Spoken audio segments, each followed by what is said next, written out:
to Resist the Empire, a libertarian view of the Star Wars universe. This is your one-stop shop for news, events, and topics in the Star Wars canon. From a libertarian perspective, here are your hosts, Brian McQuaid and Roger Paxton.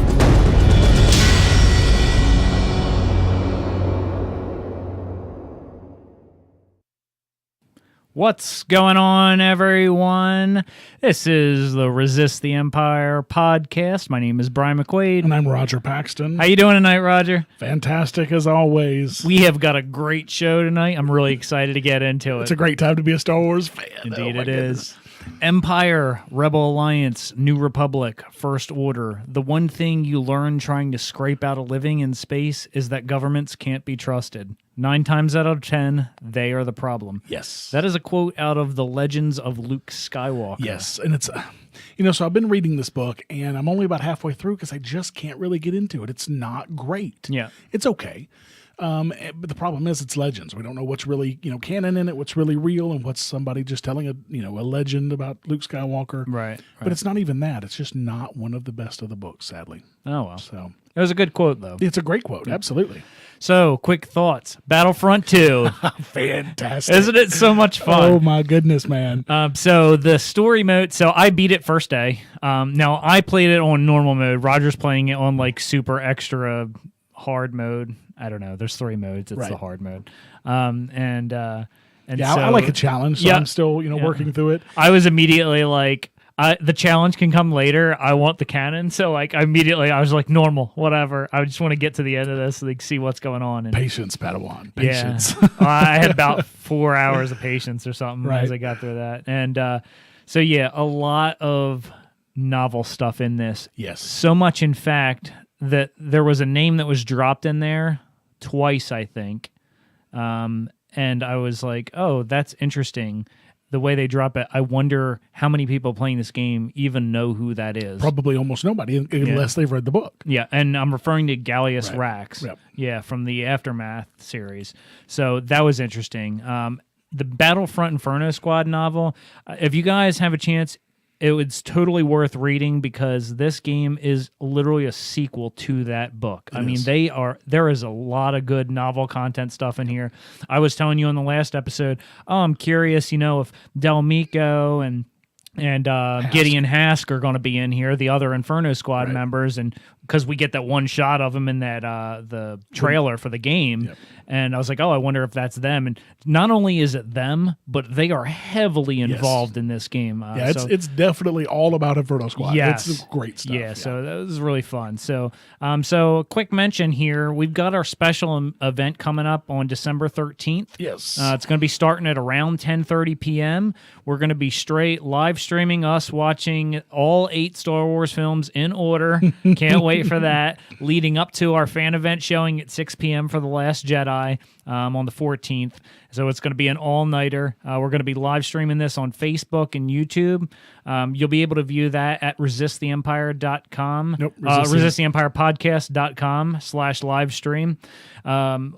This is going to be a benefit. We're trying to raise $1,000 for the Starlight Children's Foundation, and we can accept donations now. In fact, we've already got some donations. Yep, we've got a $20 donation from Ryan at Gunfighter Tactical. Nice. Thank you so much, Ryan. And the website's up now, so go check it out. I actually finished it up this week. It's resisttheempirepodcast.com/live stream. Kind of tells a little bit about what we're doing, what time we're getting started, and also goes pretty heavily into what Starlight Children's Foundation does for sick kids. It's an amazing charity. So definitely check it out, and feel free to please start donating now so that we can. Boy, it'd be great if we could hit $1,000 even before. Yeah, that would be awesome. And we're going to try to do a couple things here. One thing that I've done is I did there's like a free bingo card service. Right. So I made up a bunch of stuff for this bingo card. So you can play along and see if you can hit bingo, and then maybe we'll do something for, the people that get, with silly things like, Roger falls asleep or yeah, stuff like that. Somebody makes, somebody hums the tune or whatever, and, that that kind of stuff. So we're gonna try to make it fun, and it's gonna be a really great time, and hopefully we can raise some money for the Starlight Children's Foundation. So we got a couple HoloNet messages, Right. and from some of our listeners, and it's so funny because we got these the same day, a couple hours apart, from two different people, and they're both talking about the same thing. What are the odds, right? But in different contexts. So Peter the Great, he's telling us he loves the podcast. Thank you so much for listening. Yep. He said maybe he's late to the party, but he didn't realize The Last Jedi was speaking about the one Last Jedi, but maybe multiple Last Jedi. Now, we touched on this a little bit a couple episodes back. Yeah, when they released the posters, I think it was. Right. In some of the foreign languages, it had it listed as multiple Jedi, The Last Jedis. Yeah, so he read this in French, and then we also got the Nathus, or Venethus, who messaged us, and he read the Spanish version. So somebody read the French version, and he's from Poland, so we're international. Like, hey, hello to Poland. What's up, Poland? Both of these guys, but for two different languages for the same exact thing, Right. which I thought was funny. So from Ryan Johnson, he basically said it's meant to be singular. Yeah. So I think it was just a translation. Yeah, I think mistake. Ryan Johnson's been really clear that Luke Skywalker is the Last Jedi, singular, and he could be just throwing smoke out there to try to divert things, but I don't think so, because he was pretty definitive about it on Twitter. Yeah. So I think that these are just translation mistakes, translation issues more than anything. But I don't know. We'll find out in less than a month. Yeah, we will. So thanks so much for messaging us, guys. We love hearing from you, and anytime we get something, we'll probably talk about it on the next podcast. Yep. So thanks. Tatooine Times. Here's the latest news you need to know from the Star Wars canon movies, TV shows, books, comics, and more. Oh man, is this a week for Star Wars news? Oh, so much good news. So Ryan Johnson to create new Star Wars universe film trilogy. Not even a movie. We're just getting a whole... Here's 3 more movies, okay? So Star Wars... Oh, this is from Deadline.com. Well, before you even get started, I just have to say this. This fills me with so much hope and joy for The Last Jedi, because if... they've always praised Ryan Johnson for months and months about how well he's done with The Last Jedi. Yeah. But for them to go this bold with Ryan Johnson... And say, here's 3 movies you can do. Then he has done something amazing, and I can't wait to see it. So pumped up for it. So it's from Deadline.com. Star Wars The Last Jedi writer-director Ryan Johnson has been set by Disney and Lucasfilm to write and direct a trilogy of films that will fall under the Star Wars brand, but will be a completely new story with original characters set in a different galaxy. Johnson is teaming with Ram Bergman, his longtime collaborator, who after producing the Johnson-helmed Looper and Brick, produced The Last Jedi with Kathleen Kennedy. And Looper was a great movie. Looper was really good, yeah. Disney chief Bob Iger just unveiled the plan to analysts during the company's call to discuss its full year and Q4 2017 earnings. And it's so funny, if you listen to the audio, because somebody has a copy of the audio of him talking about it, he's just kind of nonchalant about it. I mean, Bob Iger's, he's not a great speaker or anything, but he's just kind of nonchalant on the call about it. It's just like, drops are you that. serious? Yeah. So after Iger's announcement, StarWars.com said Johnson has been set to write and direct the first installment, but there's no release date set for any of the new films. We all loved working with Ryan on The Last Jedi, said Kathleen Kennedy, president of Lucasfilm, on the website. He's a creative force, and watching him craft The Last Jedi from start to finish was one of the great joys of my career. Ryan will do amazing things with the blank canvas of this new trilogy. I think that's what's really exciting about it, too. Said Johnson and Bergman, we had the time of our lives collaborating with Lucasfilm and Disney on The Last Jedi, Johnson and Bergman said in a joint statement. Star Wars is the greatest modern mythology, and we feel very lucky to have contributed to it. We can't wait to continue with this new series of films. While numerous directors have come and gone from the Star Wars universe, Josh Trank was dropped from the Boba Fett spinoff. Gareth Edwards saw Tony Gilroy supervise extensive reshoots of Rogue One. Phil Lord and Christopher Millen were replaced on the Han Solo spinoff by Ron Howard, and Colin Trevorrow was dropped from Star Wars Episode 9 with Star Wars The Force Awakens director J.J. Abrams returned to the fold. Johnson has proven as a seamless fit the antithesis of the Lucasfilm movie by committee formula. On the upcoming Star Wars: The Last Jedi, which bows globally December 15th, I hope it didn't blow. Yeah, no. Johnson becomes the first to get solo credit on a Star Wars film since creator George Lucas.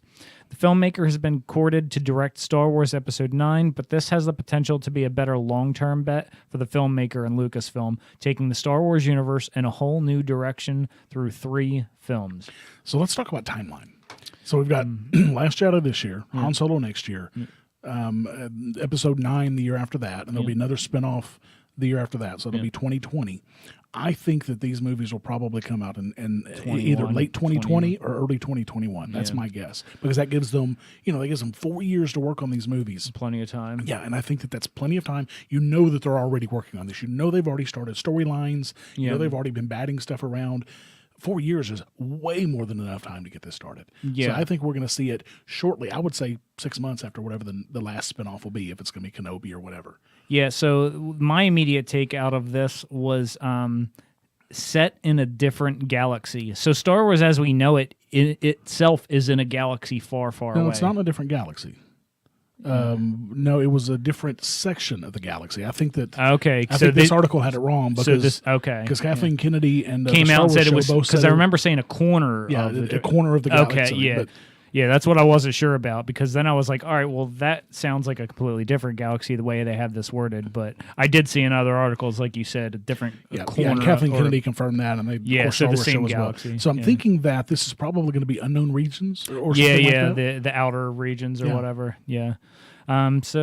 So we look forward to hearing more news on that. Oh, yeah. And of course, you'll hear all about it right here. Yeah. So Disney streaming service will cost substantially less than Netflix. Yeah. So from ScreenRant.com, Disney CEO Bob Iger says the company plans to price its upcoming standalone streaming service substantially lower than what Netflix costs. While services like Hulu and Amazon Prime do their best to compete with Netflix's current streaming dominance, it may just be Disney who represents the biggest threat that the streaming giant has ever faced.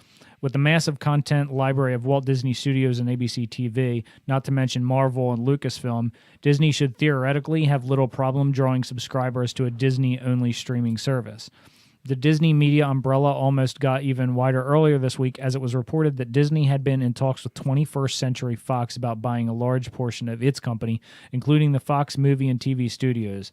And that would have brought, I guess it's next in the sentence. That got me so excited when I first heard about that. This would have granted Disney the rights to other massive libraries of property, including the X-Men, Fantastic Four. Those are the ones that I immediately thought of on this. The Simpsons, the X-Files, among others.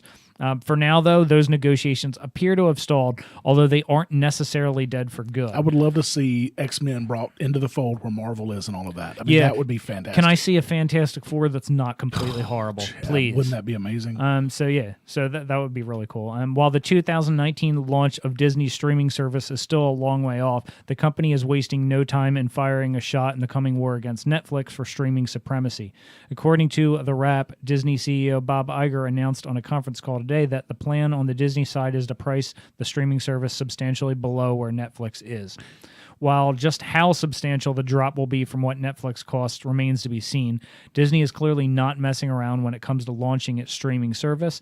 However, it's worth noting that elsewhere during the call, Iger said that the lower price is in part reflective of the fact it'll have less volume at launch, which makes sense, obviously. Of course. That they would do that. Netflix has continued to raise their prices as they have more content. Expand. So right, absolutely. Right. Disney will do the same thing. Yep. Iger says that the service will launch with a lot of high-quality titles and will likely increase its price as more of the Disney library is made available, which it just makes sense. And I'm wondering if they're going to do that vault stuff that they do with the movies now, because they'll release them on DVD for a while and then they'll put them back in the vault, creating false scarcity, essentially. I wonder if they're going to continue to do that with a streaming service, because that's just ridiculous. Yeah, I don't like that. I mean, when is Netflix going to put House of Cards in the vault? I mean, come on, they're not going to.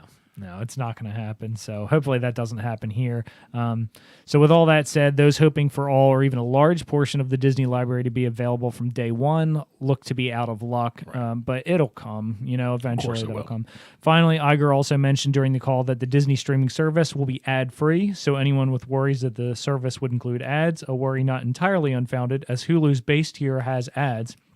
and Disney is a part owner of that service. I didn't know that they own part of Hulu. Can rest easy. For now, fans can continue to wait not so patiently for the day Disney's latest huge media venture launches. So this is going to give Disney so much flexibility in the things that they can do. And we're going to talk about some of the things that they're planning already in the next segment. Yeah, we're going to be talking about it in the next article. Oh, yeah, that's what I meant, the next article. The great thing about this is I love that it's being priced competitively. I mean, if they're saying substantially less than Netflix is what, $11.99 a month for the streaming service. So it's going to be dirt cheap. So you're talking $4 or $5 probably. Right, that's what it sounds and like. So Jess and I cut the cord 10 years ago. Right. We haven't had cable in over 10 years. Yeah. And I will never have it again. And 10 years ago, I was saying, hey, this is what things are going to go to. They're going to be going to, more and more. Disney having where you can buy their subscription service for $2 or $3, and CBS already has theirs, and, HBO has theirs, and you can buy a la carte. Yeah. And you can decide, hey, I want HBO, but I don't want Discovery Channel, whatever the case may be, and you get the choice. With cable, okay, you can buy this package of 80 TV shows, and that was pretty much it. Yeah, if you want HBO, then you got to buy the HBO Cinemax, Showtime, Stars package. I don't care about Showtime and Stars. I only want HBO, but you got to buy the whole package. Those days are over. Yeah, I can't wait for that as well until some of the, for me, I like sports ball stuff. And the only spot I'm going to be able to watch all the NFL games is with the NFL ticket through DirecTV. Right. Eventually, NFL, I think, and the other big sports organizations will see this road and make it available themselves. But they already are. If you've got the Xbox... Oh, yeah, that's they've true. got PlayStation may have it as well. They've got that ESPN channel, or not really channel, but it's an app. Yeah, okay, the ESPN3 or whatever. Yeah, so it does some things on there. I mean, I don't. When my dad was here, he was watching the Arkansas game on it. Oh yeah, so college football. Yeah, it was really cool. So it's moving that way, and I love it. Yeah. So Disney is planning a live-action Star Wars TV show for its streaming service, and I think I am more excited about this than the trilogy, because there's going to be, because you're talking to trilogy, you'll get maybe 8 hours of content. Right. Let's just say. Yeah. You'll get 8 hours of content in plus a season for this. This so I am true. so excited about. I'm definitely more excited about this than the streaming service itself. But I mean, I but guess it's going to be on the streaming service. they could have put this on Netflix, I guess. But the reason they're going to be able to do this is because of that streaming service. Right. So this is from TheVerge.com. Again, during today's quarterly financial call for the Walt Disney Company, Bob Iger announced The Last Jedi director Ron Johnson will be helming his own Star Wars trilogy, but that isn't all. Disney also plans to create a live-action Star Wars television show for its upcoming online streaming service. And I can only hope that they can do half as good as Netflix has done with the Marvel TV shows. Yeah. There are no details on what this show might be about, but according to Variety, Iger also revealed that Disney is currently working on shows based on Monsters, Inc., High School Musical, as well as new series from Marvel. The streaming service is expected to launch in 2019. Historically, Lucasfilm has used television as a way to expand the Star Wars universe with animated shows. The Clone Wars, which was set between Episodes 2, Attack of the Clones, and Episode 3, Revenge of the Sith, ran from 2008 through 2015, while the currently running Star Wars Rebels first debuted in 2014 on Disney XD. There have also been consistent rumors that a third animated show was also in the works. And they're going to move that animation group over to somewhere. Course. I mean, they're not just going to all right, guys, thanks for the good times, go somewhere else. I hope that they give, and I've got such a passion for Dave Filoni, because he is just, he was basically Lucas's heir apparent. Yeah. He's, other than Lucas, he's probably got more knowledge about the Star Wars universe than any other single human being. Yeah. I want to see him have a huge part in this live action TV show. If they're not going to give him a movie to do, which I'd love to see them do, give him this TV show. Let him do this. Give him the flexibility. Oh, he'll knock it out of the park. Yeah, so as streaming services like Netflix have taken off, various entertainment conglomerates have branched off to form their own independent online channels. Disney announced in August that it was cutting ties with Netflix to create its own service, while Disney has its own massive catalog of content to use for such a site. Numerous streaming services have begun to create their own original content to help entice new subscribers to the platform. CBS launched Star Trek Discovery on its all-access platform this fall, while MGM is filming its own Stargate prequel show, Origins, for its Stargate Command platform. Disney creating its own ongoing content makes sense considering that it will be fighting for attention in an already crowded field of streaming sources. New Star Wars content will almost certainly get that attention. Yep. If Disney can pull off this project, it'll accomplish something that has long eluded the franchise, a live-action show. Lucasfilm has developed various concepts for a standalone show in the Star Wars universe for years. In 2005, George Lucas announced a show at the Celebration 3 convention saying it would be set in the underworld of the city planet Coruscant. Various writers and artists were brought on to flesh out the idea, but it was ultimately abandoned in 2010 due to concerns about the show's budget. Because, I mean, you know, he was going to be spending like $1 million an episode, but that was like 2005. Yeah. Now, after what we've seen with shows like Game of Thrones, like that's easily doable now. Technology has made it so much less expensive to make those sorts of productions, not only from the computer side, but also just special effects and even practical effects. Sure. So I think that now is the perfect time to do something like this. And I mean, Disney's got the money and the temerity, really, to pull it off. Who else does at this point? I mean, they made $3 billion off of Rogue One and Force Awakens. They only paid $4 billion for the entire franchise. Yeah. They're already making hand over fist with this. Yeah, they're going to make their money back on this one, and then that's all profit now. Yep. So this would have been our lead story if not for the other 3 awesome stories. Right. Marvel Star Wars comic review, Darth Vader #7. Now you may be saying, hey, why are you guys doing a review in Tatooine Times? It's not the review section. Well, this was a story that we kind of picked up because it's a story within itself, and you'll see when we get there. This was from a place called coffeewithkenobi.com. Yeah, they do a podcast too. Yeah. So this is their kind of like review, and it contains some minor spoilers, but it's the names that are the reason this is a story. Right. Knowledge is power, and if there's power to be had, there's a Sith Lord gunning for it, and that who holds it. Such is the story in the Charles Soule-penned issue of Star Wars Darth Vader #7 that sees Jedi Knight and Master Librarian Jocasta Nu become the focus of efforts by Vader and the Inquisitors to finish the purge begun by Order 66 and Revenge of the Sith. But Jedi are hard to kill, particularly when they're experienced, on the run, and not clustered in the Jedi Temple as Padawan younglings. Thus, the focus on this issue, richly illustrated with pencils by Giuseppe Camuncoli, inks by Daniele Orlandini, and lavish colors by David Curiel, along with the letters by VC's Joe's Caramanga, brings the prism of what happened after Order 66 onto Jocasta Nu, who, rightfully so, has gathered almost all of the Jedi knowledge and whisked it away for safekeeping. While Vader is still dealing with Palpatine's Inquisitors, the shock of their existence is palpable still. Nu is fully aware of the danger she faces, but remains steadfast in her intent to move forward to keep the Jedi spark alive. Readers will find much to enjoy in this issue, be it the Star Wars Rebels callbacks or Vader's further character development from Anakin to dire Sith Lord.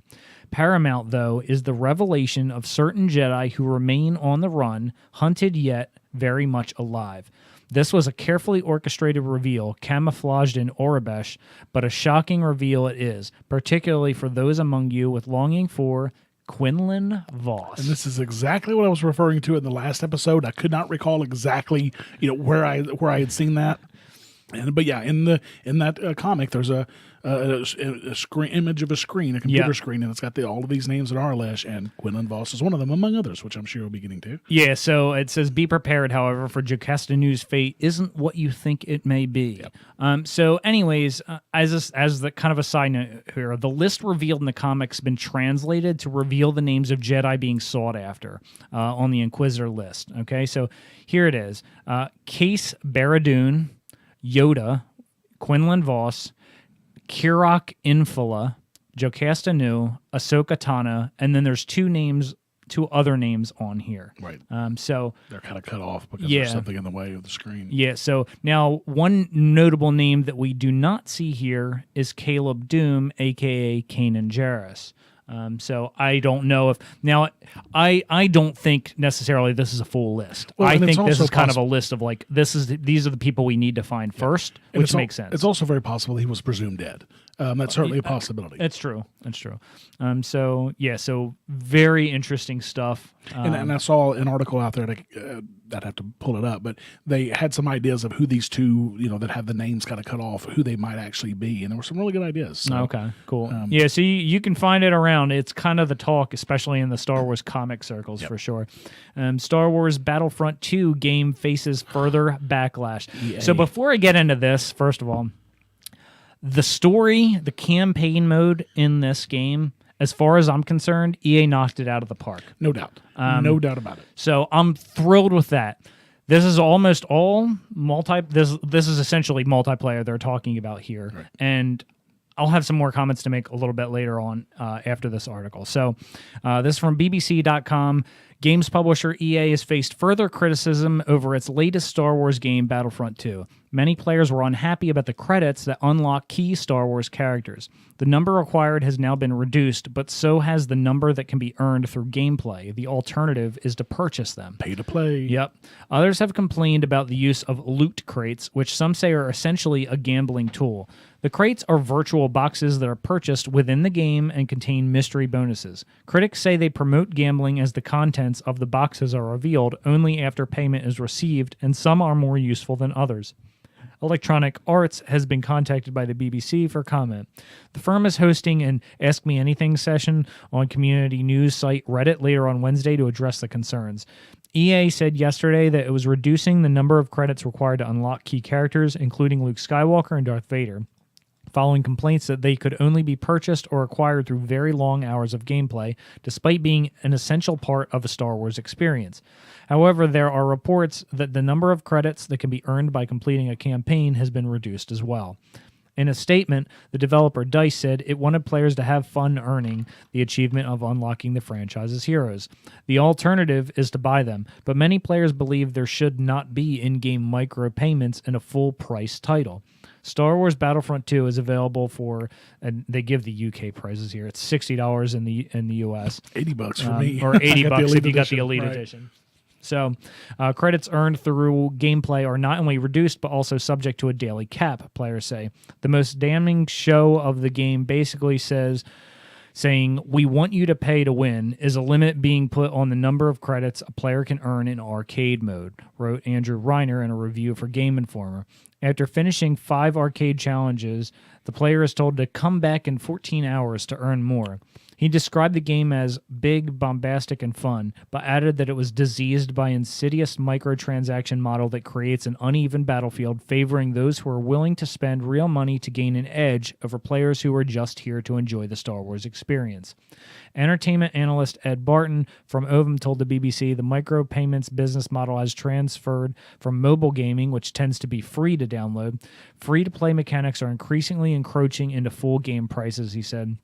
These are commercial organizations. Of course, they are going to look for ways to leverage their intellectual property. Publishers have done this before. Look at what Blizzard is doing with loot boxes in Overwatch. It has been a successful business for them.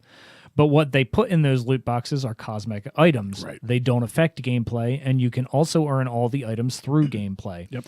The Star Wars experience without Luke Skywalker or Darth Vader strikes me as not the experience people would look for. The controversy is, I've paid $60, let me have the experience. And, I don't disagree at all. EA has been doing this for a while. They did it with Battlefield 1.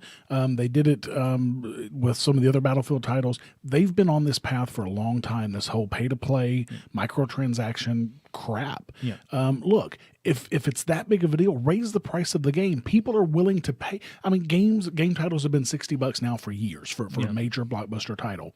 Raise those prices instead of making people do it when they're trying to play the game. Yeah. Overwatch does it incredibly. We've got 2 copies of Overwatch here, one for each of the Xboxes, and they do it incredibly. It's only cosmetic items. It's not the things that really make a difference to your gameplay. They have completely jacked this up with EA. Yeah, so as a gamer, I completely get it. Yep. There are games that I used to play, have fun with. Final Fantasy 14, I loved it, and they started doing the microtransactions, and that was mainly cosmetic. I don't know what they're doing now, but anytime you start going down that route, I don't like it because it opens the door for, well, hey, this is doing really well. Let's make these special weapons available. And then what happens is you've paid the price for that full game, but now people that want to spend even more money now have an upper hand against you in multiplayer battles. And that's the real issue here. Like in multiplayer battles, it should be kind of an even thing. Like, people should, be stacked even. With that said, I've been playing and I finish in the top half of the 20 I finished in the top 10 of the 20 people in the Galactic Assaults, and I'm not good at these games. My son has sent me 11, and I can't tell you, every time he does, he snaps a picture of this tablet and sends it to me. I can't tell you how many times he's been number 1 in MVP in a game. No, that's Kid's awesome. 11 years old. Yeah, I've never done that. I can't do it. He's killing it. Yeah, I'll never be MVP in any of those matches. But with that said, at least right now, it doesn't seem to be affecting it. And I say that because I'm not good and I'm still finishing in the top 10. Yep. Now, it certainly will, the longer this game, it gets played, it certainly will begin to affect things, and I'll be finishing in the bottom half soon. So with all of that said, there's also, for me, it's kind of a bit of a gray area too. There's also something you can do about it, and that's something that we've been able to do from the beginning of time, which is you can not buy it. Right. So there's that as well. So I can kind of see both, sides of the thing. People already knew. I had concerns myself about this before this opened up. Mm-hmm. It was EA. Everybody knows how great EA is with their customers. They are consistently ranked the most hated company in the country on lists all the time because they pull stuff like this. Yep. And it just really irks their fan base of these massive titles. Yep. People are complaining to Disney about this, which I think that they should. I mean, this is Disney's property. Disney owns the name. Sure.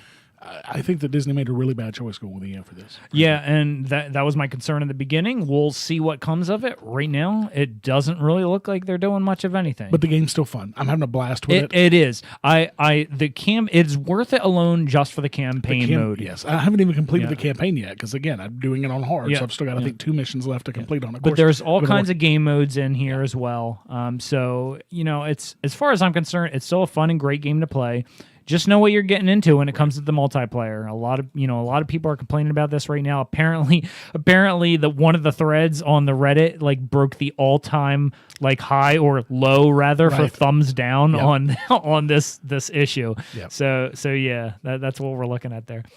Kids can build their own Star Wars video game with Bloxels. So this is from Engadget.com. There are a whole host of apps and games that are aimed at teaching kids to code, but not all of them come with stellar IP partnerships. But that's just what Bloxel, Pixel Press's video game building system aimed at teaching kids how to be content creators, has. Today, Pixel Press and the toy company Mattel announced that the companies were partnering to release a Star Wars edition of Bloxels. You can buy it today for $50 at retailers nationwide. Bloxels aims to help kids learn about the mechanics of video game design and storytelling by putting them in control of creating a game. The build and play platform allows kids to put their games together using colored blocks on a game board. They can then set their dream game in one of the many different popular Star Wars environments, such as Hoth, Mos Eisley, or the Death Star. It's a big get for Bloxels, for sure. Star Wars is one of the biggest franchises out there, and it's great to see its immense popularity used for something good. After all, kids are more likely to be interested in something educational when it's tied to a property they love. So I thought that was pretty neat. Yeah, my kids have one of the original Bloxels, and they loved it. So I'm sure this will probably be on their Christmas list this year. Nice.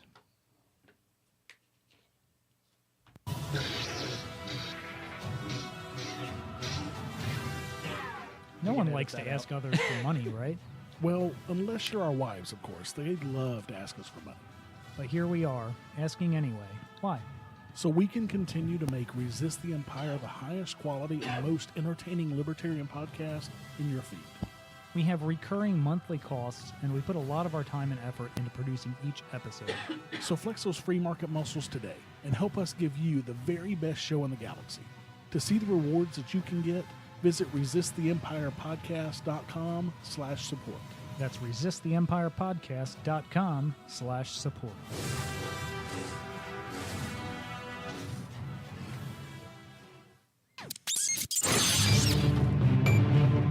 The HoloNet, your news source for current real-world news with a libertarian Star Wars twist. Why did Disney call off its fight with the LA Times? This is from the ChicagoTribune.com. Citing productive discussions with the newly installed leadership of the Los Angeles Times, Walt Disney Company on Tuesday revoked its controversial ban on advancing screenings for LA Times film journalists. The ban was Disney's retaliation for what the corporation considered unfair treatment in a September LA Times investigative series on Disneyland Park and the city of Anaheim, California. A baldly punitive step designed to register its displeasure with the trunk media conglomerate's largest asset, the Chicago Tribune is the second largest. The ban provoked widespread anger and, to many, surprising solidarity on behalf of media organizations around the country, along with various high-profile critics organizations. Disney overseers of the Marvel, Lucas, and Pixar studios changed its mind about the LA Times advanced screening ban after news of the New York Times, the Boston Globe, the AV Club, and other outlets boycotting Disney screenings as a show of support. I can't prove it, but it couldn't have hurt to have Ava DuVernay, the director of Disney's adaptation of A Wrinkle in Time, joining the support on Twitter, saluting the film journalists standing up for one another. She tweeted Monday, "Standing with you. A Wrinkle in Time will be released March 9th, 2018. I can't wait for that, by the way. Did you read that book when you were younger? Oh, yeah, of course. Now, why would a major director such as DuVernay get involved in what appeared to be a standoff between a movie studio and LA's major newspaper? The answer, I think, can be found in something I was proud to put my name to as a member of the National Society of Film Critics. The Tuesday statement, in conjunction with the LA, New York, and Boston Film Critics Group, reads in part, Disney's actions, which include an indefinite ban on any interaction with the Times, are antithetical to the principles of a free press and set a dangerous precedent in a time of already heightened hostility towards journalists. It is admittedly... There's a reason. Let's be honest. There's a reason there's a heightened hostility towards journalists. It is admittedly extraordinary for a critics group, let alone 4 critics groups, to take any action that might penalize film artists for decisions beyond their control. But Disney brought forth this action when it chose to punish the Times journalists rather than express its disagreement with a business story via ongoing public discussion. Disney's response should gravely concern all who believe in the importance of a free press, artists included. Disney clearly felt it was treated unfairly, even bullied, by biased investigative journalism. The company responded in kind, and with the advanced screening ban on writers and editors from an entirely different LA Times department, they were saying, in effect, na na na na na na. And the ban take-back statement, Tuesday, Disney intimated that the new LA Times editorial management said the right reassuring things they wanted to hear regarding our specific concerns. As a result, we've agreed to restore access to advanced screenings for their film critics. Right. Disney hasn't called for any corrections or clarifications regarding that article. They just didn't like the implications of the Times coverage. Complete disregard for basic journalistic standards, Disney contended in an earlier statement. The targeted advanced screening ban was payback. The show of solidarity from so many journalistic and critical voices backed by their owners took many by surprise. The Chicago Tribune, for the record, had decided to join the Disney advanced screening boycott an hour or so before Disney's announcement that the LA Times screening ban was off. Washington Post critic at large, Alyssa Rosenberg, was one of the first to put her ideas into practice Monday. As long as Disney is blocking the critics from the Los Angeles Times from press screenings, I can't in good conscience attend similar showings of right reviews in advance, she wrote, adding, I like a lot of movies that come out of the Disney corporate behemoth, but I like journalistic independence from corporate influence more. Late Monday, Chicago-based film critic A.A. Dowd of The Onion's AV Club called Disney's screening ban a purely vindictive response. Dowd elaborated, it's a dangerous precedent that Disney is setting. Write an unfavorable story, one that Disney hasn't disputed factually even, and it will blacklist your publication, punishing independent journalism by using its massive corporate influence. On Tuesday, 4 major critics organizations voted to disqualify Disney films from year-end awards consideration until the Disney media blackout regarding the LA Times was revoked, which it was later that day. So Disney did the right thing after trying out the wrong thing for a while. I can speak to one Chicago experience with the Mouse House dating back a few years, an eternity in other words, between 06 and 10, first opposite Richard Roper and then New York Times A.O. Scott. I co-hosted At the Movies, the TV institution made famous by Roger Ebert and Gene Siskel. Disney owned the show, and it had nothing to gain monetarily from letting anybody sit in front of a camera and talk about the Disney biker comedy Wild Hogs in ways that would not please their stockholders. Unless you consider cancellation of a long-running show retaliation, Disney never retaliated, never interfered. I was surprised, frankly, Don Dupre recalled Monday. Dupre was with At the Movies for nearly 20 years, eventually as executive producer-director. Disney respected the integrity and autonomy of that show, he said. Hard to believe. However short-lived, Disney LA Times screening ban made the folks who brought you the happiest place on earth look like the pettiest. The screening ban pushback was a tonic, a strong showing of critical and journalistic solidarity. Collegiately cost nothing, but it can mean everything when you write about movies for a long time. So if only the press stuck together and did independent reporting without the pressure of their corporate political overlords, then maybe we'd get more truth in it, and or both, from the corrupt two-sided red and blue coin, that we got. Well, what would be from the fascinating political to me is if this were ABC, which is owned by Disney. That would be. Oh yeah, right. That would be right. interesting to see. Now, I mean, with more backbone in the media, world stories and crooks would be revealed. This is why I support things like newsbud.com. What they do is and this is from their website, they do not receive a single penny from corporate advertisers, foundations, NGOs, or partisan affiliate entities. So they're truly independent media. Yeah, and they cover select but significant blacked out stories and issues while defying blinded partisanship and propaganda-driven mainstream views. So these guys were funded via Kickstarter many months back. There are a lot more of these kind of independent news groups out there, and I hope to see a day where more and more people go to this because they're sick and tired of what they see, with the blind negativity of places like Fox, CNN, MSNBC, these kind of organizations. And everybody knows that they're getting pushback from their corporate and political powers above them to either write or not write certain stories. Sure. And so it doesn't exist. So I'm glad that, at least in some part, this free press has gathered to protect. I just wish they'd expand that a bit. It's all fake news. Yeah. So I also think it's interesting because a lot of the time when they stick together, especially print media, it seems to be related to the entertainment world. Right. Or Trump. Yeah. Which is, let's be honest, that's entertainment itself. Yeah. They know what's up because they don't want to be the next place blocked by Disney from getting the first look of the Star Wars film. I couldn't blame them for that. Yep, not a bit. Absolutely. Yeah. So Australia introduces controversial plan to kill 2 million feral cats to stop environmental disaster. This is from davidwolf.com. Thanks to settlers introducing cats to Australia, more than 1 million birds are killed every day by Australia's cats. Wow. God. Cats. Cats are awesome, first of all. The best thing to do with a cat is to cut their tails off right behind their ears. That's the best way to deal with a cat. Not very nice, Roger.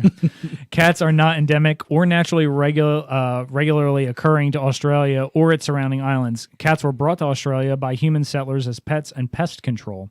Now, 377 million birds a year.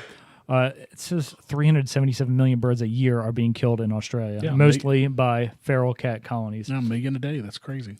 So pet cats account for 61 million bird deaths. Land birds like the western ground parrot are especially prone to becoming prey for feral cats. Can you really call it a bird if it's a land bird? Yeah, I know. Right. Come on, penguin. Is a turkey really a bird? Right. I don't know. How far are you going on them wings? And in addition to being natural predators, feral cats spread diseases like toxoplasmosis, which affects wild animals and livestock such as sheep, cows, and pigs. As such, feral cats are having a disruptive effect on the environment in Australia. Feral cats are found on over 99% of Australia's land mass and have been especially disruptive to Australia's surrounding islands, such as Cocos Keeling. On one of Australia's islands, Kangaroo Island, government officials are aiming for a 100% kill rate of feral cats. Across Australia, the government is now trying to decrease feral cat numbers through a catch-and-kill program. The Australian government intends to wipe out a third of the feral cat populations in Australia by 2020. In order to eliminate 2 million feral cats, Australia will provide 5 million to community groups to serve as foot soldiers in the battle. We are not calling cats for the sake of it. We are not doing so because we hate cats, said Threatened Species Commissioner Gregory Andrews. We've got to make choices to save animals that we love and who define us as a nation, like the bilby, the waru, which is a black-footed rock wallaby, and the night parrot. While Australian officials are announcing grants to encourage communities to trap and euthanize feral cats, pet rights activists such as Bridget Bardot have criticized the plan and encourage Australians to trap, neuter, and release the animals. Pet owners in Australia should also be encouraged to keep their animals indoors, obviously. Right. My question is, we're worried about these land birds losing 1 million a day, but what about the airfish? That's what I'm concerned about. I'm worried about the airfish. Like the flying fish. Yeah. Are they there? Right. So, question, Roger. Does the rarity or endangering of an animal alone make one living thing more important over another? No. Yeah. I mean, it goes to individuality. Yeah. You know, we have lost over 99% of the species that have ever lived on this planet, and the vast majority of those died off from natural causes, whether it's, you know, another predator comes into the area or they lose their food or whatever.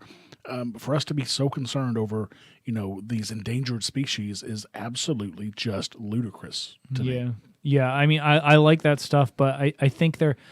I mean, I think they're coming at it from the wrong angle. Like, I would be much more supportive of an action that did things to promote and expand those bird species, as opposed to kill a bunch of cats. Well, you know, my thing is turn them into food. You know, do something. We have an overabundance of cows in this country. Why? Because we eat them and they are delicious. Right.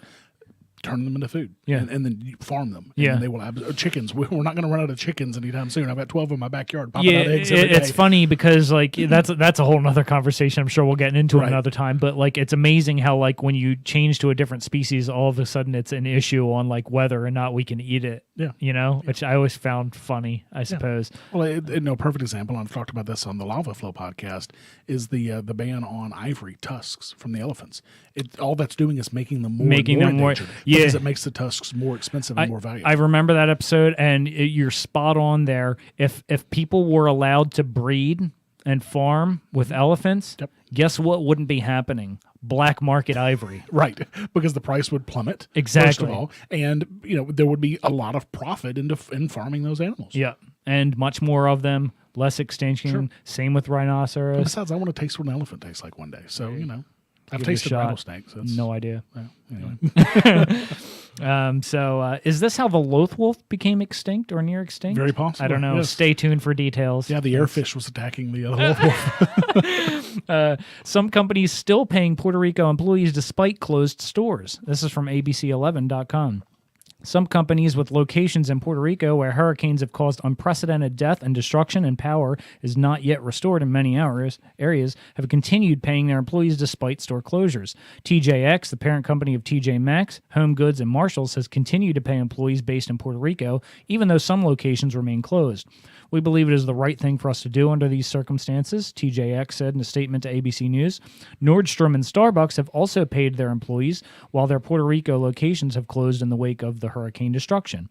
We're working to find opportunities to transfer employees who are interested in staying with the company and will offer some relocation assistance to any employee who needs it, Nordstrom said in a statement to ABC News. Starbucks has started an employee assistance fund specifically for workers whose homes and families have been destroyed by the hurricanes in Puerto Rico. Hurricane Maria made landfall as a Category 4 hurricane on September 20th, destroying communities on the island after Hurricane Irma struck just a couple of weeks before. A viral Facebook post under the hashtag Puerto Rico Strong highlighted some help that TJX provided their employees. A father thanked the Marshalls parent company for continuing to pay his son, even though the store where he worked was closed. He also wrote that the company gave his son supplies. TJX did not disclose how many of its 29 locations in Puerto Rico have been closed. Nordstrom, the American luxury department store chain, also paid Puerto Rican store associates after the devastation caused them to close their one location on the island until further notice. They paid their employees through November 4th. The employees had been receiving checks since the stores closed on September 19th in anticipation of the storm, Nordstrom told ABC News in a statement. The location will be closed until further notice because of the damage caused by the hurricane. Nordstrom offered those employees a separation package that begins on November 4th. After the destruction, the company donated to relief efforts in addition to using its company employee relief fund. Starbucks Corp has initiated a similar effort called the Starbucks Puerto Rico Tacita Verde Fund, along with Baristas del Caribe, a Puerto Rican coffee company that is a subsidiary of Empresas Fanalladas Incorporated, the licensed Starbucks on the island. The program is a new fund for employee assistance that provides financial grants to employees and their families that need urgent home repairs, food, medical help, and among critical needs, Starbucks said in a statement to ABC News. Along with donating money for relief efforts, efforts. Starbucks, like Nordstrom and TJX, paid employees while locations were closed. All Starbucks employees received temporary disaster pay the first week. Employees from the still closed locations were moved to the stores that reopened. In the statement, Starbucks said that 18 of its 24 locations have reopened, but they are keeping hours flexible for employee safety amid the loss of power supply on the island. Puerto Rico's goal was to restore electricity for half of the island by mid-November and for 95% by mid-December, according to Governor Ricardo Rossello. So I think this article clearly points out how well a free market could work if we let it. Sure.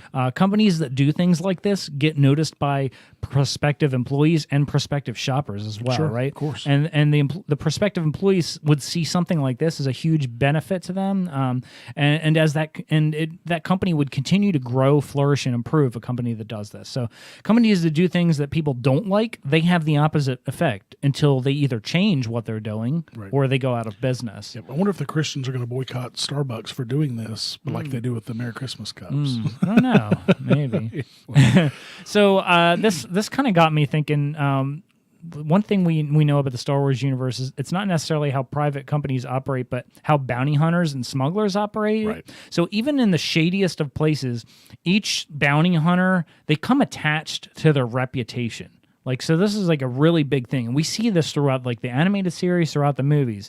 So they're not just used for bad things. We've seen situations where bounty hunters are used for good things as well, protecting people, etc., or protecting property.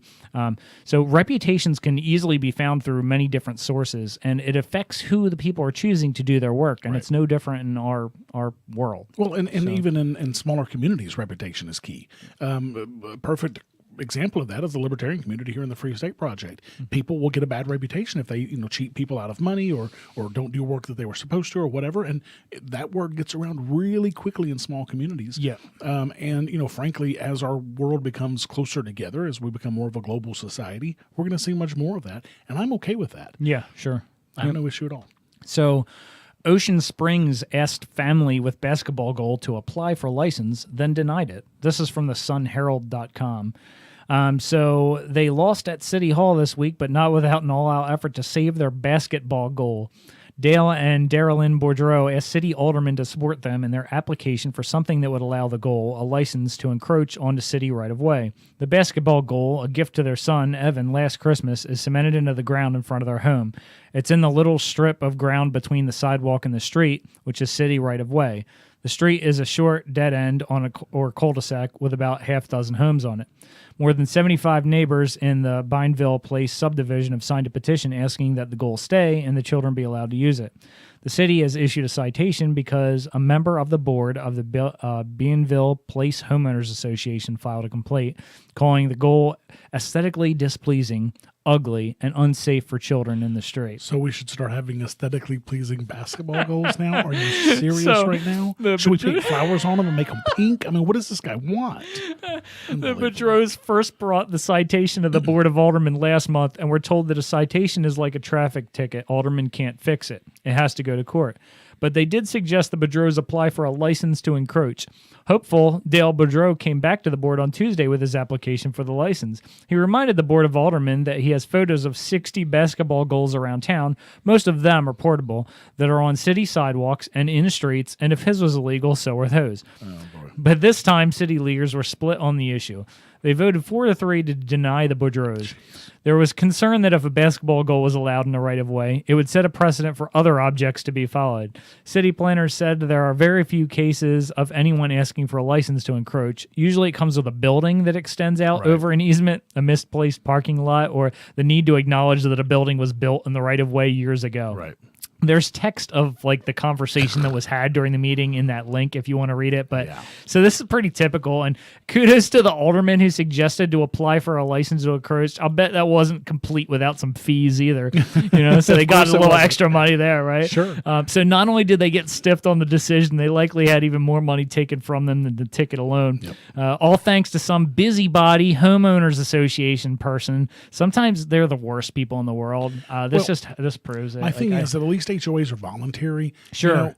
So they've apparently signed some sort of an agreement with the other homes in that neighborhood. Now, the issue is it's being enforced by a government body. It's not. It doesn't sound like it's a bylaw in the association, because if it was, that's how it should be dealt with. Right. This should be handled in private arbitration between the homeowners association and the homeowner. End of story. Now, again, if you've signed that sort of agreement, you kind of have to abide by it if you voluntarily sign that agreement. But the issue is, I mean, this is a public area, public street. Yeah. We shouldn't have public streets. I mean, if it's a private street, if somebody owned that street, then they could decide. Then you're encroaching on their property rights. If they don't want it there, problem solved. End of story. Or you can say, hey, I'll throw you $1,000 extra this year if you, or whatever the case may be. You can make a deal. But with government, no. Yeah, and one other thing I don't like from this article, and I hate when I see this in either articles or you hear about it or whatever. So the guy has to bring other people into this, right? So like his hoop wasn't good enough, but he spent the time going around to get 60 photographs of other basketball hoops and stuff. Really? Now you're trying to give other people the same problem you're dealing with? Let me throw them on the bus. Let me get those guys in trouble too. Hey, you're cheating on your taxes. I'm paying on my full taxes. You need to pay your... Come on, that is so despicable. I mean, there's no good guy in this situation, sadly. No. So thoughts on the new Star Wars show, chances of following the average Coruscant citizen around on his normal day fighting the good fight against his town security officer and magistrates because his new mailbox installation is an encouragement? Like, what do you think about that? Right. This had me thinking a bit about the Star Wars universe as well, especially through like the original trilogy and then the Rebel series, that ships tend to serve as the home or home base, not buildings. Yeah. So it was like, it's just interesting to think about. Which Star Wars canon character will we dissect in this episode of Galaxy's Smallest Political Quiz? I'm excited. Oh, I see now. I didn't even look at it until just now. Okay, so tell us who we've got. So this episode, we have Pong Krell, Jedi Master. So Pong Krell, and this is from Wikipedia. Usually I grab the little bit about whoever we're going to do it from Wikipedia. Pong Krell was a male basilisk Jedi Master who served as a Jedi General during the Clone Wars. The advantage of his four-armed physiology allowed him to use a unique form of Jar Kai, wielding two double-bladed lightsabers at the same time. And it was awesome. Yeah. With the war having dragged on to that point, Krell foresaw the demise of both the Jedi Order and the Republic, with a new power replacing it. Driven by self-preservation, he chose to immerse himself in the dark side. He fought during the Battle of Umbara, where it was revealed by clone troopers of the 501st Legion that he was a traitor to the Galactic Republic and served to please Count Dooku. After being stunned by clone trooper Tup, Krell was to be executed by Captain Rex, but was killed by his former right-hand man, Dogma. So a basilisk, we say four-armed. So for those of you that saw Attack of the Clones, Episode 2, Dex from Dex's Diner was one of these basilisk guys.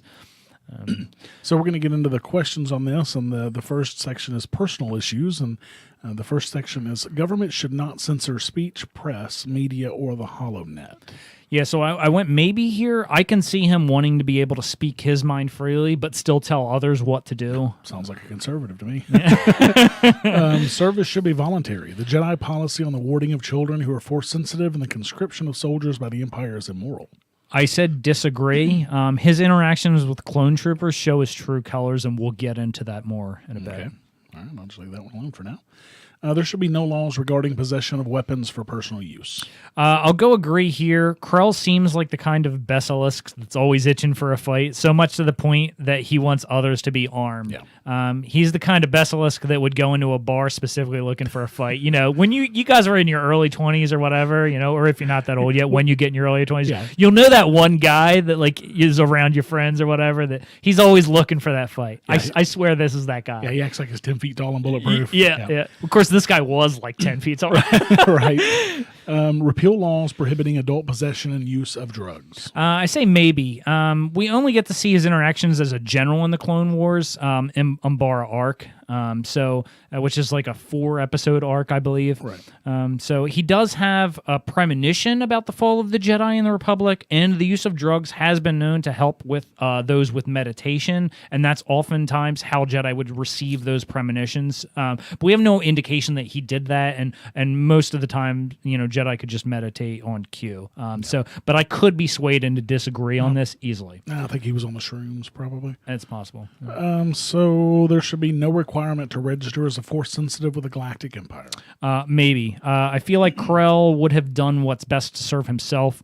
If his plans didn't work out, he wouldn't want this. If he did indeed become an apprentice to Dooku, I feel like he'd be all in favor of this, as his cards would have been played at that point. So he's out there, All right, so that leaves us with a personal score of 50, and I really can't disagree with any of those points. We'll go on to the economic issues. The first one is end imperial alliances with corporations and banking cartels. Corporatism is picking winners and losers in the marketplace. Yeah, so I try to relate this to kind of the war that's going on. So I wouldn't disagree here. And the reason is the marriage between the Jedi and the clone army solidified in Krell something that he must have truly, really been to reveal what he became. Right. So it's not a stretch to think he'd have too much trouble with anyone in particularly in charge or calling the shots, an intergalactic business or otherwise. I'm not really sure we care either way. Yeah. End government barriers to intergalactic free trade. Disagree. Krell's track record as a general shows that he wants to be calling shots, and if he had his way, he'd call them for others in a non-combat role as well, for no other reason than he could. Yep, absolutely. Yep. Science and technological advances should not be controlled or regulated by the Empire. Maybe. I'm not sure Krell would get too into the weeds on something like this, but at a basic level, these things are tools, and I don't know that he would care about how the tools were acquired. For a Jedi, he doesn't seem deep thinking enough to worry about that kind of thing. Okay. The career path of individuals in the planetary division of labor should not be dictated by the Empire. Completely disagree. Yeah. This is exactly the kind of individual you'd expect to believe in the division of labor. So his attitude towards the clone troopers reeks of this kind of thing, and I think few would have reservations about how he would treat workers or civilians in the same situation if he was in charge of them. So leading up to the Battle of Umbara, he was known. He had a track record he won all kinds of wars. He won all kinds of fights, but he did it for at devastating cost to the clone troopers' lives. So that's why it's a complete and obvious disagree for me on that. And let's see, the last one is taxation is theft, including sovereign planetary funds taken by the Empire as tribute. Yeah, so I disagree here. So when the left claims that taxation is needed because of some non-existent social contract, Krell's the guy on the right who argues that taxation is needed for your protection and security. He's the guy that would totally sign off on the Patriot Act. Of course he would. Yep, absolutely. And so that leaves us with an economic score of 10. Yeah. And I honestly think that's the lowest we've ever seen on the economic score. It might be. I'm trying to think of what Tarkin score was. I don't think his was maybe. I don't know, but eventually we're going to have a page showing all of our characters and what they've scored. And I'm hoping that I can get our web developer to have an actual diagram of the chart. That would be that's cool.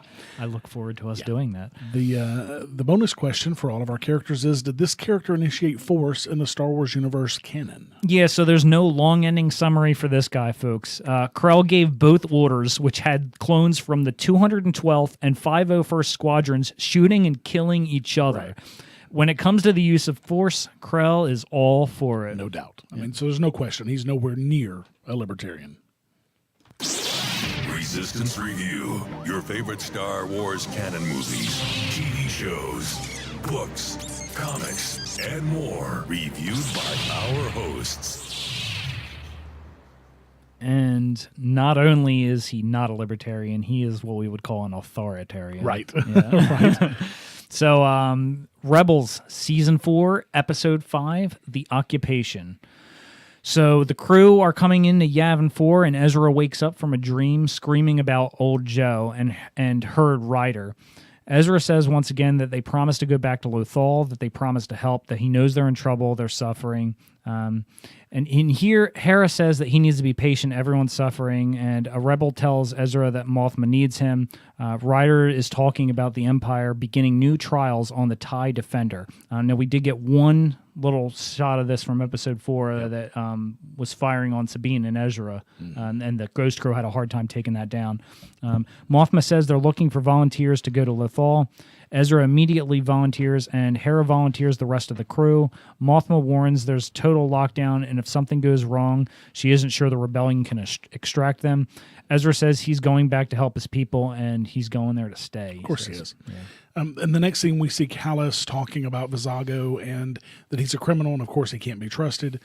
Sabine remarks that they said that about him once, and of course they did. Ezra said that Vizago runs a legit business now in Lothal.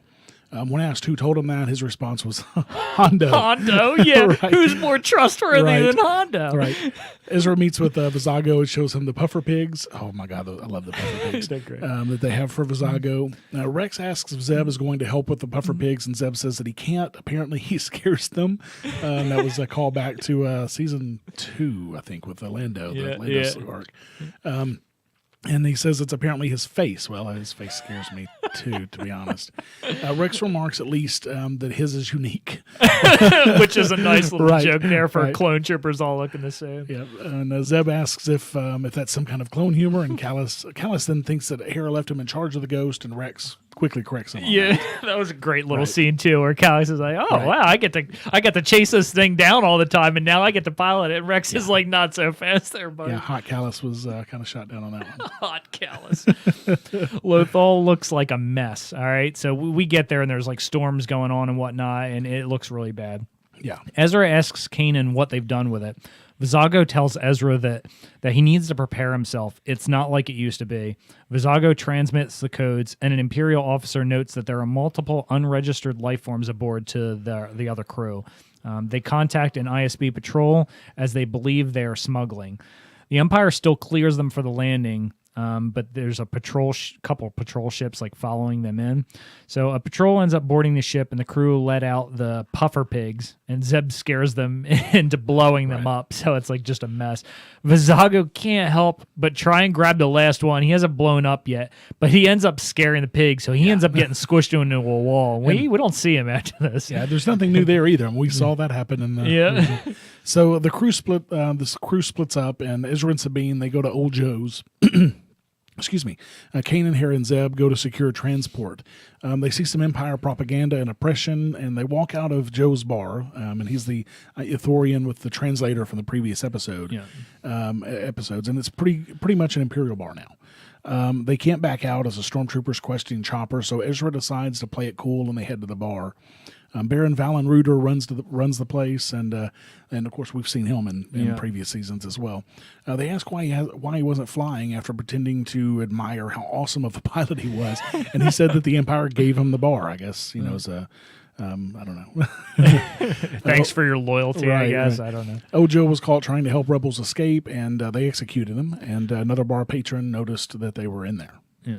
So Kanan and Hera have a moment, but are interrupted by Zeb, who says he found all the speeders. Back at the bar, Sabine and Ezra finish their conversation with Valen Ruder and walk away. And Ruder tells the stormtroopers to stop them. They kind of think they're caught there for a minute. The lone citizen, who isn't dressed as an Imperial that's in there, yells for Ezra, saying, "Oleg, hey man, long time no see. Don't forget to pay the man." Ezra and Sabine play like they each thought the other had credits, and their new friend says he has it. He drops some extra money down on the table and says that'll cover the drinks, and then says the others are waiting for them. Yep, and the new friend then takes them to Jaikel, who was he was the one who escaped with Ezra from the academy in the beginning of the series. Way early, like episode 3 or something. When Ezra was dressed up and acting as an Imperial cadet. Ryder told Jaikel to keep in the area and be on the lookout for him. He was going to get them on transport, but Ezra said that they had it all covered. At that moment, there's an explosion, and we see the others pull up in a speeder. The rest join them as they've been, cut off by Imperial troops and tanks. They escape the speeder before it's sent up in flames, and then they run into Joe's bars. Troopers are running up, and they run right by them, not realizing that those are the rebels. Those are the ones. Right, it remind me of the old comedy, where the bank robbers are going one direction, the cops run right past them, kind of thing.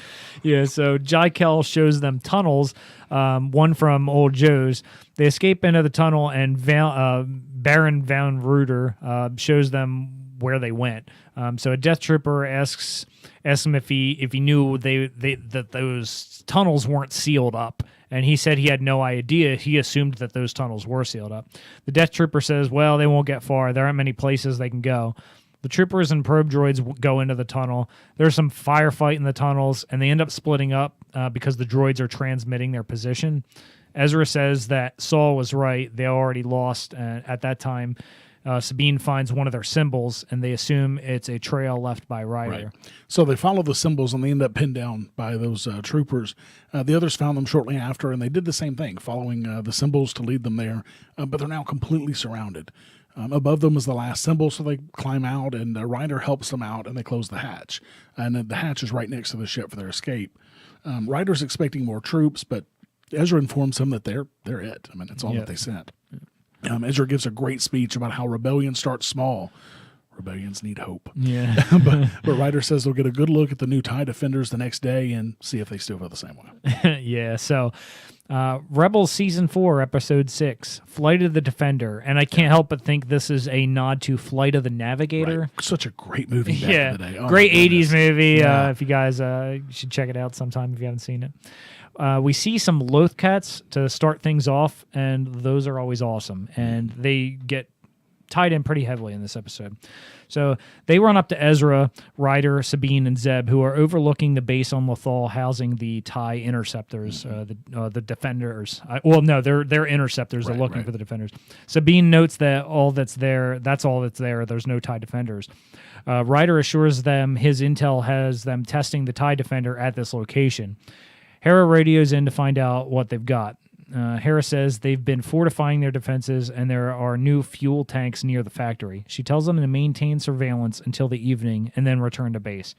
Ryder says the new prototype is more powerful than the one the Ghost Crew encountered earlier. Stronger engines and top-notch targeting computers. The Lothcats get annoyed at something and run off as one of the new defenders comes over the top of them, screaming by really fast. Yep. So Zeb asked them if there's anything that could match that speed, and Sabine said it would give the Ghost a run for its money.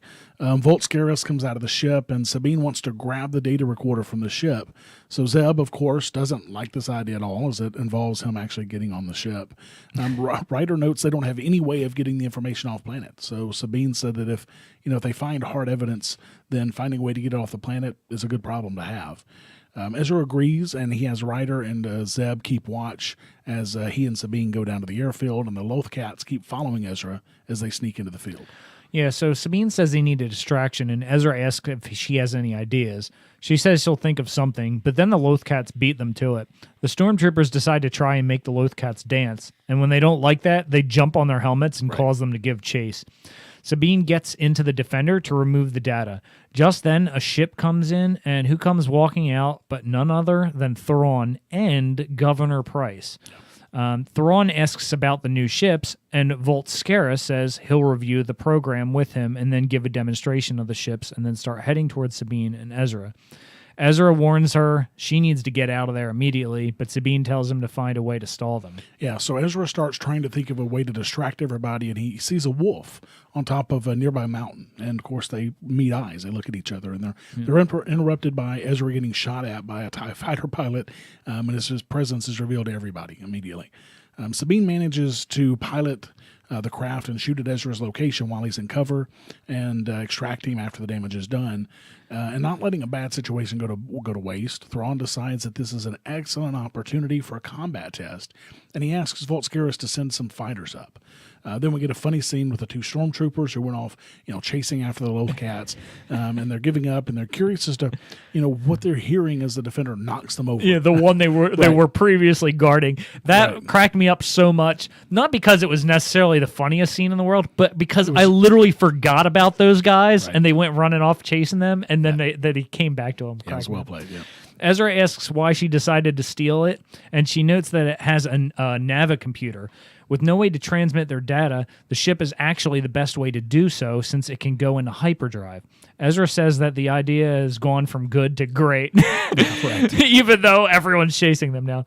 Ezra takes over so Sabine can disable the transponder, but right then the fighters are coming in. Ezra does some nifty flying to outmaneuver them and shoot one down. He manages to pull another move that not many ships are capable of, which it pretty much stops near on a dime in midair with this new fighter.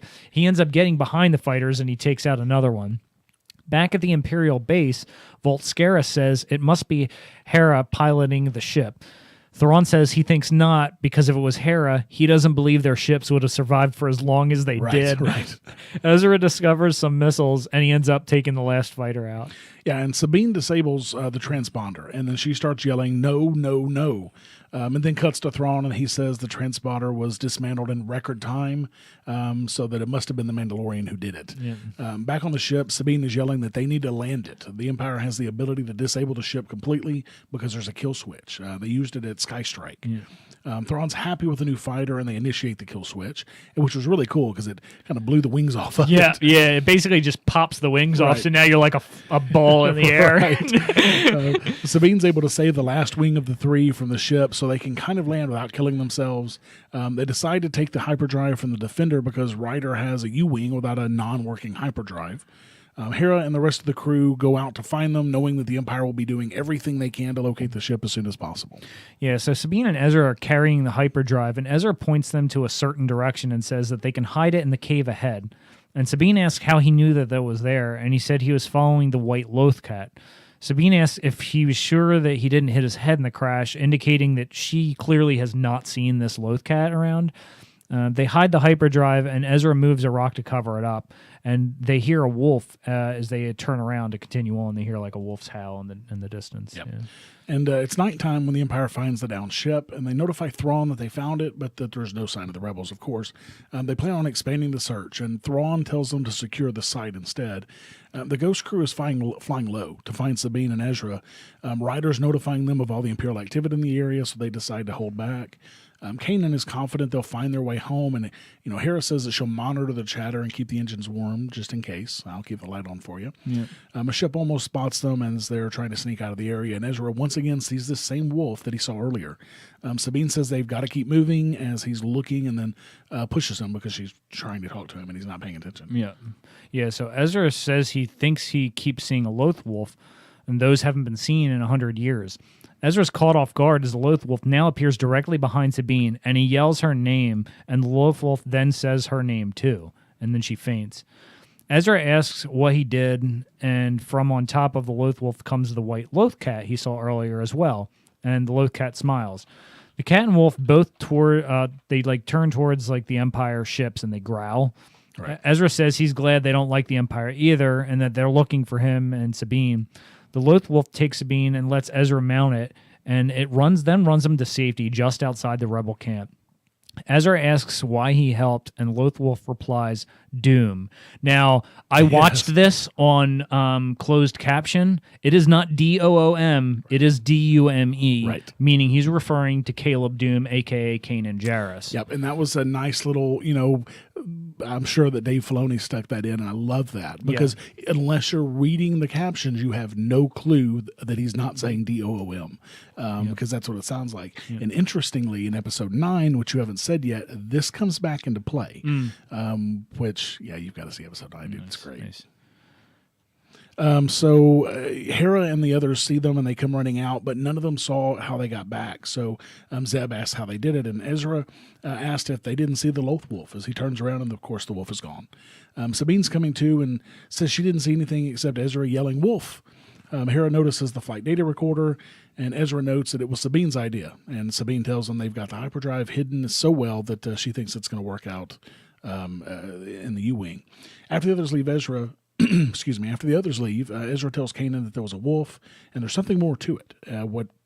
What it is, he doesn't know. Yeah. Kanan believes him and says that all paths are coming to it, and Ezra asks, what he means, Jedi riddle. Yeah. And Kanan says he doesn't know, but they'll find out when they get there. Well, that sounds, he's sounding more and more like Yoda, right? Oh my gosh, I know. So, and I loved these 2 episodes so much because it is so full circle. We had so many callbacks in here. We had Jaikel, we had Baron Von Ruhr, we had Scalus. Yep. We had Governor Price was in here with Thrawn. Just a whole bunch of people. Hot Callus.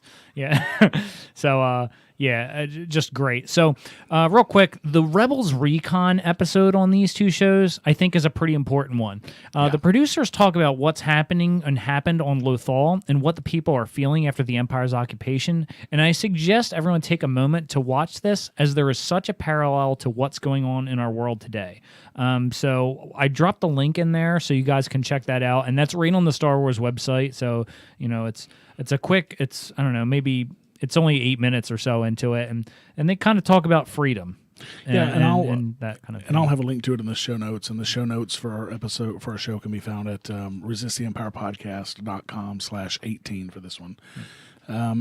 So, we love doing the show. I mean, it's one of the highlights of every 2 weeks for me to get to, hang out and talk Star Wars. And, but we definitely want some feedback from you guys on, how are we doing? What do you want to hear on the show? So, go check us out. Check out our contact page at resisttheempirepodcast.com/contact. And, you've got many ways to contact us there: Twitter, Facebook, email, whatever the case may be. So definitely give us some feedback and let us know what you want to hear on the show. And also, while you're there, definitely check out resisttheempirepodcast.com/support, and drop us a bucket episode, and help us help us make the best Star Wars libertarian podcast that we possibly can, because that's our goal. Yeah. And so until next time, may the non-initiation of Force be with you.